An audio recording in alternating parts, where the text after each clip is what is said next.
soy su catedrática en este taller de métodos cualitativos de investigación. Bien, el día de hoy vamos a darle continuidad a la unidad 2, el tema enfoques y modalidades de investigación cualitativa. Vamos a ver los rasgos básicos, para lo cual tenemos dos objetivos. El primero, retroalimentar la actividad de la unidad 2 que se quedó de tarea la semana antepasada. Ella tenía que ver con un cuadro comparativo, no comparativo, sino un cuadro descriptivo de los siguientes temas: etnografía, etnometodología, hermenéutica, investigación-acción y teoría fundada. Y el otro objetivo de la clase del día de hoy es concretar los puntos específicos para el trabajo final del taller. Ya estamos casi a mediados del taller, sé que aún falta mucho para que terminemos y aún falta muchísimas clases para que vean la teoría y más bien la puesta en práctica. Y el objetivo de darles desde este momento los puntos específicos para el trabajo final es que a la par que vayamos avanzando a partir de hoy en adelante con los temas que vamos a ir desarrollando dentro de este taller, ustedes vayan construyendo este trabajo final. Como sabemos, en un taller siempre hay que tener un producto y pues ese producto lo vamos a especificar el día de hoy. Bien, comencemos. Bueno, antes que nada quiero pedirles una disculpa porque no he podido enviarles la retroalimentación de sus trabajos. Verifiqué varios trabajos y había como que algunas confusiones entre la etnografía y la etnometodología. Algunos creyeron que era sinónimo o copiaron algunas de las definiciones de etnografía en la etnometodología. El día de hoy vamos a especificar muy rápidamente los rasgos que las caracterizan una de la otra. Bien. La etnografía a veces se confunde con la etnología. Algunos otros teóricos los han utilizado como sinónimos. Sin embargo, hay grandes diferencias y son diferencias significativas porque podríamos decir que una metodología nos está llevando a la otra o que a partir de una se puede desarrollar la otra, aunque las dos se pueden utilizar de manera separada. Veamos. La etnografía designa el estudio del campo de la cultura de una sociedad, es decir, va a buscar estudiar los valores, la cultura, las formas de ser, es decir, el comportamiento de un grupo de individuos específicos. ¿Esto con qué intención lo hace? Con la intención de generar explicaciones para comprender el comportamiento de X cultura.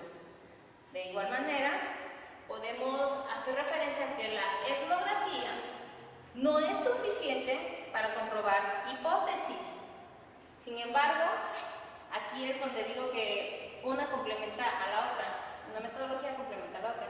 Para comprobar hipótesis desde un estudio basado en un estudio etnográfico, vamos a recurrir a la etnografía, puesto que según Aguirre-Bazán es necesario el estudio etnográfico para llevar a cabo la etnología. La etnología sí necesita hipótesis y estas hipótesis van a estar basadas a rasgos y características ya específicas y establecidas de algún grupo determinado. ¿Por qué? Porque la etnología es el estudio comparado de culturas documentadas y contemporáneas, es decir, ve las similitudes y las diferencias entre dos grupos específicos, ¿no? Ahora bien, la etnología tiene dos dimensiones. Estas son muy importantes. La primera es espacial y la segunda es temporal. La dimensión espacial nos habla que ella es capaz de ver en una cultura aspectos y a partir de estos aspectos que está viendo de una cultura, compararlos con otras o compararlas de una misma cultura en diferentes episodios, es decir, en el tiempo.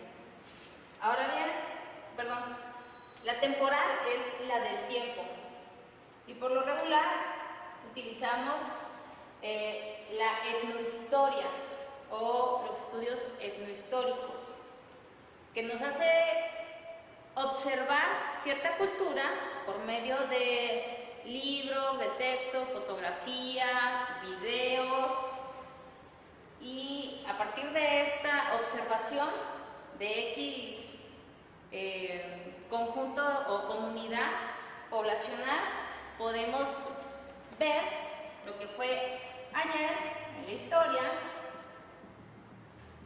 y lo que es hoy. Entonces, estas son las dos dimensiones que contempla la etnología. Ahora, tanto la etnografía como la etnología utiliza dos herramientas específicas o dos técnicas de investigación. Una es la historia de vida y la otra la fotografía y el cine. Básicamente, la fotografía y el cine la está utilizando la etnología, y la historia de vida, pues ambas, ¿no? Porque es la manera más idónea para llegar a los resultados esperados. Ahora bien, pasamos a la etnometodología. La etnometodología es el estudio de los métodos, es decir, la receta por la cual se conduce una sociedad o un grupo social. Ahí está. En otras palabras, ¿cuáles son las normas sociales que rigen a X sociedad para que tenga X o Y comportamiento?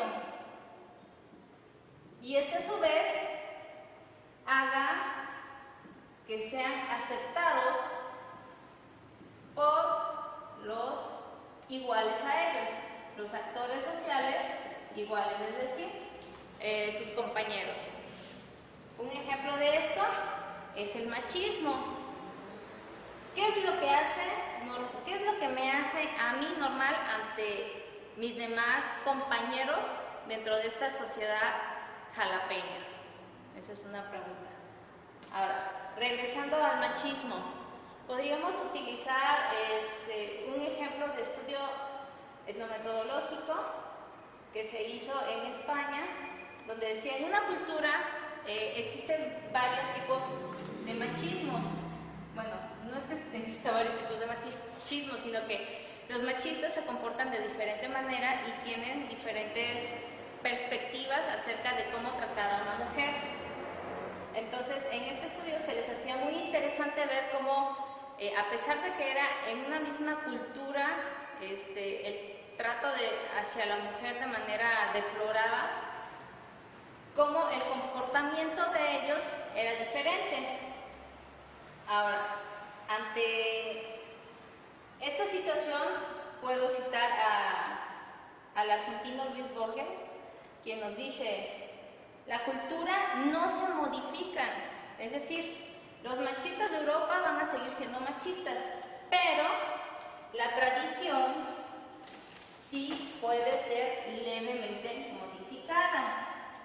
Porque él decía, las personas no son, perdón por la palabra, pero así lo dice el autor, no son idiotas determinados culturalmente. ¿Por qué? Porque estas personas tienen la capacidad de cambiar la sociedad y en consecuencia cambiar al mundo.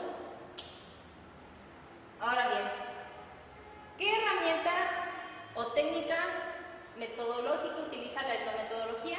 Pues el análisis del discurso. Ahora bien, dentro de la etnometodología existe una palabra que también es muy utilizada.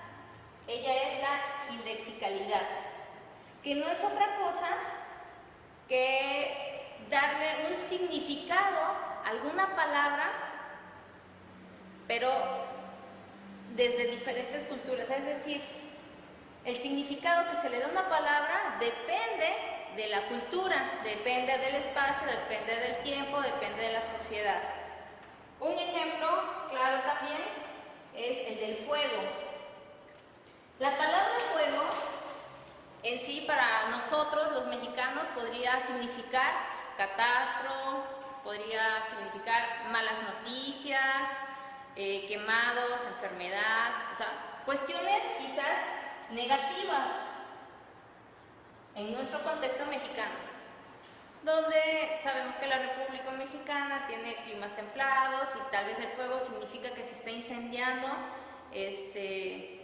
alguna montaña o algún área protegida X, ¿no? Así como pasa en Estados Unidos. Sin embargo, en algunos lugares como en Siberia, decir fuego podría significar algo positivo, como más vida, porque recordemos que ya hace mucho frío. Entonces, el significado de una palabra va a depender de la cultura, la época y las personas que estén inmersas en esa cultura, ¿no? Bien, espero que hasta aquí quede más o menos claro. Ahora, la hermenéutica. Algunos autores hablan de la hermenéutica como un sinónimo de la exegesis. Me cuesta trabajo pronunciar, perdón. Sin embargo, existe una gran diferencia, aunque las dos tienen que ver o tienen la vinculación con el hecho de ser el arte de explicar o traducir o interpretar algún texto. La gran diferencia radica en que la exegesis nada más está vinculada o referenciada a los textos escritos, ¿no? Ahora, la hermenéutica no nada más se basa en textos, sino que analiza lo verbal, lo escrito y lo no verbal, ¿no? Puede analizar desde el comportamiento corporal de las personas, o sea, por qué hacen algunos gestos, por qué caminan como caminan, hasta todo aquello que viene escrito, ¿no? Sus tradiciones, sus costumbres. Un ejemplo podría ser, aquí muy cerca, los habitantes de la ciudad de Naulinco, cómo ven el Día de Muertos, ¿no? Es una tradición. Escritamente podemos leer muchos libros acerca de que ellos, de manera cultural, hacen reverencia a los muertos y preparan una tradición que se llama la cantada, ¿no? Entonces, en la cantada, ellos pues organizan cada casa de esa comunidad hace un altar, y el chiste de la celebración es que llegan los visitantes y primero van al cementerio, cantan y luego salen y visitan las casas de conocidos y de desconocidos y piden permiso para cantar. Una vez que hacen esto, las personas que son los anfitriones les ofrecen en ofrenda tamales, dulces o algo del altar, ¿no? Sin embargo, hay estudios acerca de la misma tradición que tiene que ver con las cuestiones no verbales, es decir, ¿por qué caracterizan la cantada con este tipo de muñequitos, ¿no? Que asemejan la muerte? ¿Por qué hacen catrinas todo el tiempo? Les hablaba que era el arte de explicar, traducir e interpretar. Nace de la necesidad de entender un lenguaje complejo. El ejemplo más claro en este sentido sería la Biblia, porque ¿cómo entender que Dios estableció esos mandamientos?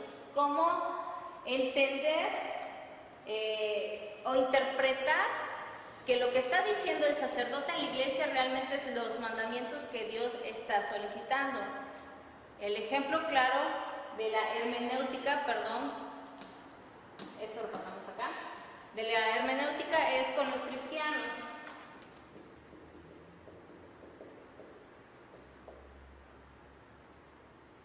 Hay varios tipos de cristianos. No me gusta mucho entrar en religión, pero a veces es necesario para ejemplificar. Hay algunos pastores que interpretan el diezmar, el hecho de dar el 10% de tu salario, como una obligación. Si no, Dios te castiga y no te va a seguir dando bendiciones. Y entonces te lo empieza a refutar con las escrituras, ¿no? Empieza a decir, en tal versículo dice que es obligación de toda persona que recibe un salario digno diezmar, ¿no? Y hay otros cristianos que te dicen, no, lo principal no es diezmar, lo principal es orar y estar bien con Dios, ¿no? Hacer el bien. Diezmar para algunos pastores significa una buena acción. Por ejemplo, si ves a un abuelito cruzándose la calle, ayudarlo, o si ves a la abuelita cargando las compras, agarrar y llevarla hasta el auto. Es un ejemplo nada más. Ahora bien, la investigación-acción. Esta nació con la intención de ser la base para un cambio político y social en cualquier sociedad, y tuvo su auge en los 80s, cuando en México se celebró un primer congreso internacional de sociología, donde hablaban de esta forma de investigar, ¿no? Porque la investigación-acción les permitía comprender la realidad social de aquellas personas que eran más vulnerables, de sectores sociales desprotegidos, ¿no?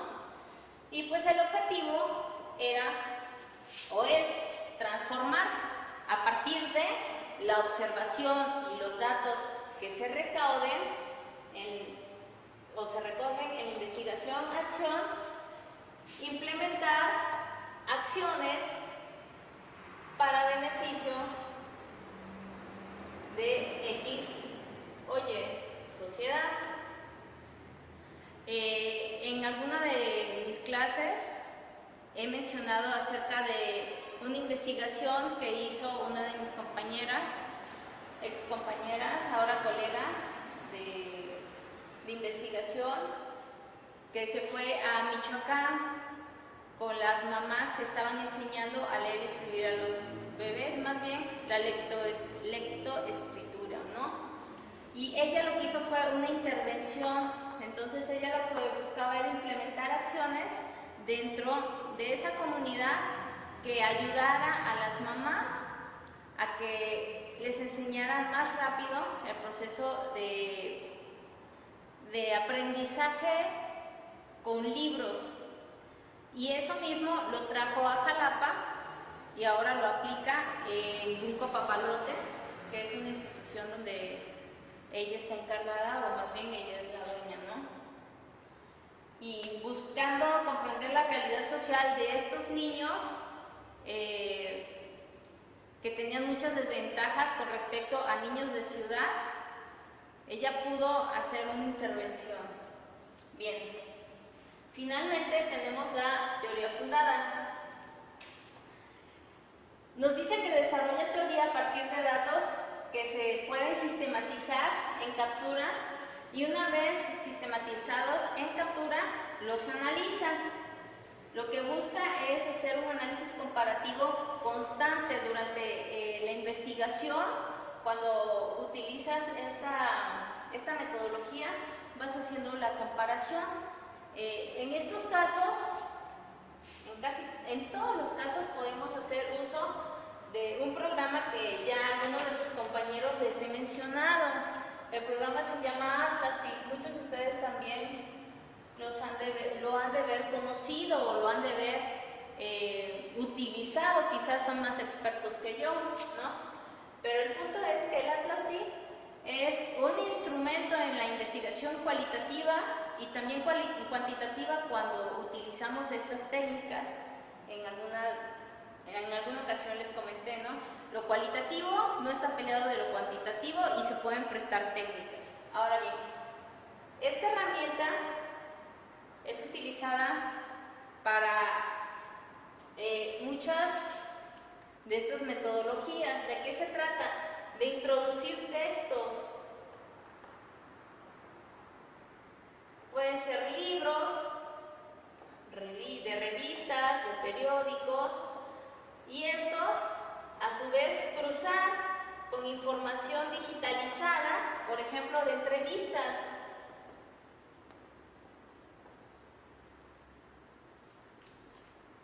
Y una vez que se cruza la información, podemos comparar si existe una triangulación metodológica, es decir, si lo que yo supuse, en este caso mi hipótesis, si lo que yo supuse que era, es lo que teóricamente me están diciendo y lo que en la vida real estoy comprobando, ¿no? Esto al final del día es lo que busca una investigación, lograr la triangulación metodológica. Bien, hasta aquí es la retroalimentación de la unidad 2. Ahora bien, les voy a explicar acerca del objetivo 2 de la clase de hoy, que es completar los puntos específicos para el trabajo final del taller. Muchos de ustedes, con los que tuve oportunidad de hablar en algunas de mis sesiones presenciales, se dieron cuenta que el trabajo que les voy a pedir al final se podría decir que relativamente fácil, porque con la doctora Cecilia estuvieron trabajando en un documento similar, ¿no? Acordemos que cuando hablamos de un taller tenemos que tener como resultado un producto. En este caso va a ser un proyecto de investigación con algunas características específicas que les voy a dar a continuación.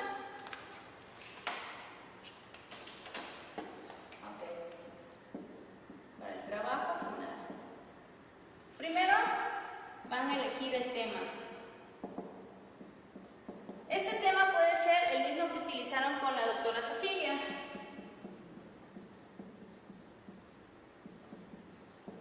Sin embargo, si ustedes tenían una metodología cuantitativa, aquí van a hacer el ejercicio de pensar creativamente y lo van a transformar en algo cualitativo. Acuérdense que nos tenemos que basar en los supuestos hipotéticos y que a veces las hipótesis no están establecidas, porque los estudios cualitativos, algunos de los autores decían, es que no existe hipótesis. Sin embargo, otros tantos autores nos dicen, sí, hay hipótesis, pero no todas son escritas. Ahora, cuando sucede eso, pues tenemos que tener presente hacia dónde va la investigación. Por eso es que utilizamos los objetivos. Bien, el punto 1 va a ser el tema.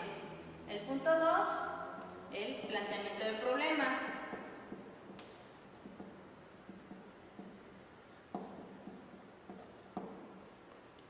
Recordemos que esto va a ser así como que en síntesis, y cuando lleguen al planteamiento del problema y hagan la síntesis del planteamiento del problema,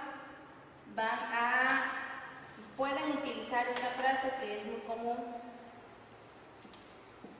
se desconoce, o por lo tanto, después de la redacción de su largo planteamiento ponen, por lo tanto, se desconoce X o Y situación, ¿no? Después del planteamiento del problema,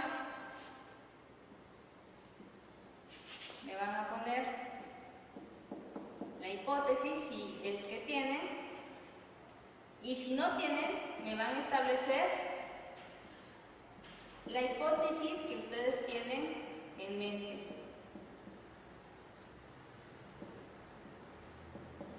¿O de qué parte? ¿De qué idea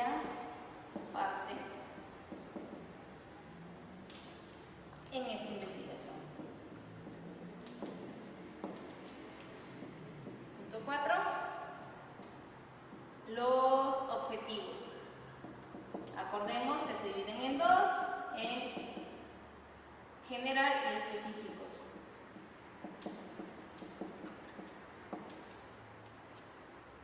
Los específicos son aquellos que nos van a llevar a cumplir el objetivo general.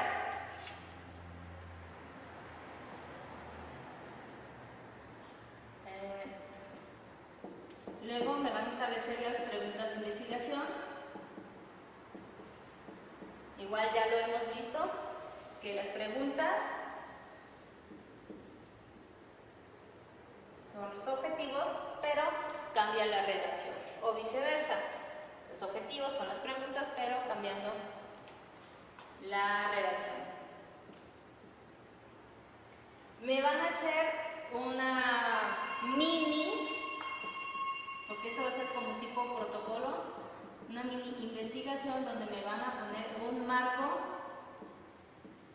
teórico,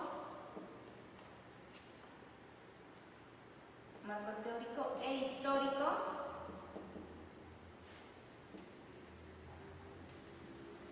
y contextual acerca de su planteamiento del problema. Por lo regular, cuando hacemos este marco, muchas instituciones les piden marco teórico, marco contextual, marco histórico, y hay muchos tipos de marcos, ¿no? Sin embargo, los básicos son estos, y les piden que sea en un contexto internacional. ¿Qué es lo que está pasando con tu planteamiento del problema de manera internacional?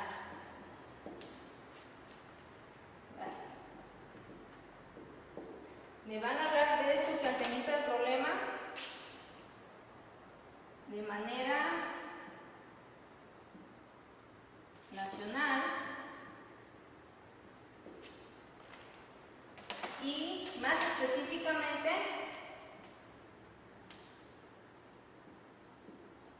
estatal o local.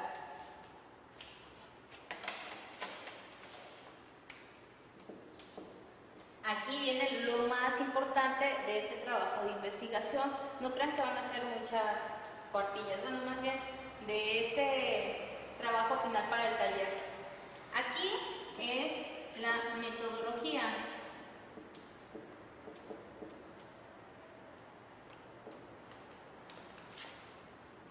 Vamos a hablar un poquito más extensamente de la metodología. Necesito varios puntos. Bueno, aquí definir va a ser cualitativa y me tienen que justificar por qué.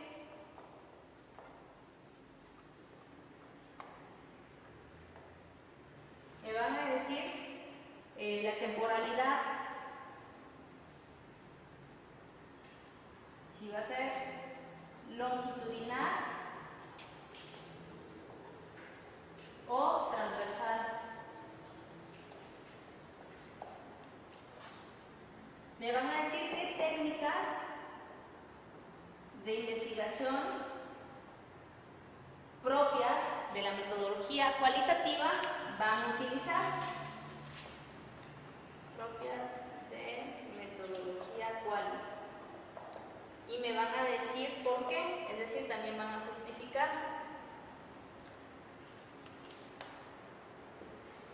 Y me van a dar una idea de cómo van a analizar los datos. Bueno, primero la recabación de datos. Recabación de datos.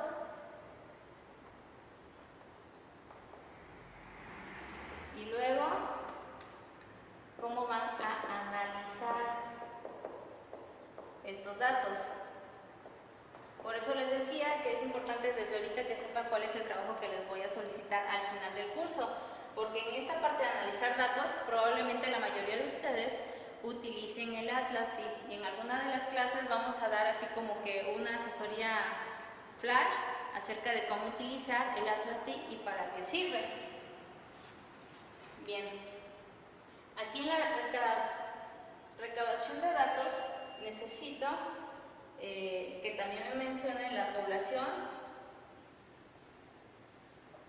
o sea, de qué población estamos hablando y la muestra de esta población. Acuérdense, igual esto se justifica. Y finalmente, necesito que me pongan, imaginando hacer su investigación desde una postura o desde la forma de ver cualitativa, que es aquella que observa el comportamiento social. Me van pues a interpretar o a tratar de transmitir cómo piensan ustedes que va a realizar esa investigación ya de manera práctica. Al final, alcances y limitaciones. Considerando el tipo de metodología que ustedes van a utilizar, y no se olviden de la bibliografía, estilo APA, por favor. Igual si a algunos de ustedes les cuesta trabajo hacer uso del APA, en Word existe una manera de introducir ya bueno, no es automático, pero sí meten ustedes los datos del libro, de la revista, del artículo, y en automático les ponen con el formato APA, ¿no? Esto les facilitaría bastante. Si alguno de ustedes gusta más adelante, lo retomamos, así como igual una clase de 5 minutos, ¿no?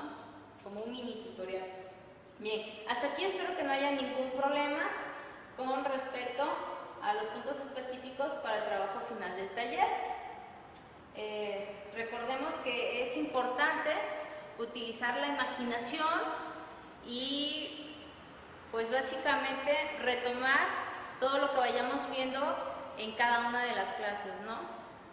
Y eso sería todo por el día de hoy. Les agradezco mucho su presencia y nos vemos hasta la próxima. Gracias.